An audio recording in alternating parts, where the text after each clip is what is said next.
भारतीय साजिशों पर पाकिस्तान का भरपूर जवाब, आईसीसी के होश ठिकाने आ गए। भारतीय मैच के बायकॉट का फैसला वापस लेने की दरखास्तें की जाने लगी। अरबों रुपए डूबने का खदशा पैदा हुआ तो इंटरनेशनल क्रिकेट काउंसिल ने हंगामी इजलास तलब कर लिया।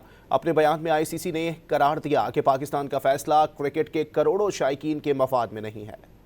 पाकिस्तान का T20 वर्ल्ड कप में भारत के खिलाफ मैच का बायकॉट। आईसीसी में हंगामी सूरत हाल पैदा हो गई। बोर्ड मीटिंग तलब कर ली गई जिसमें सारी सूरत हाल पर गौर किया गया। माजी में भारतीय बायकॉट और मनमानियों पर खामोश तमाशाई का किरदार अदा करने वाले इंटरनेशनल क्रिकेट बोर्ड को पाकिस्तान के फैसले के बाद अरबों रुपए डूबते नजर आने लगे। आईसीसी ने एक गैर मामूली इजलास भी तलब किया है जिसमें जराये के मुताबिक पाकिस्तान की भी शिरकत का इम्कान है। दूसरी जानिब जराये के मुताबिक आईसीसी बैकडोर चैनल्स के जरिए भी पाकिस्तान को कायल करने की कोशिश कर रहा है। बैक फुट पर आने वाली आईसीसी ने पाकिस्तान से फैसले पर नजरसानी की उम्मीदें बांध ली। आईसीसी की जानिब से जारी बयान में भी पाकिस्तान के फैसले को क्रिकेट के करोड़ों शायकीन के मफादात के खिलाफ करार दिया गया था। ये भी बावर कराया गया था कि T20 वर्ल्ड कप का कामयाब इनेकाद दीगर मेंबर्स के साथ पीसीबी की भी जिम्मेदारी है।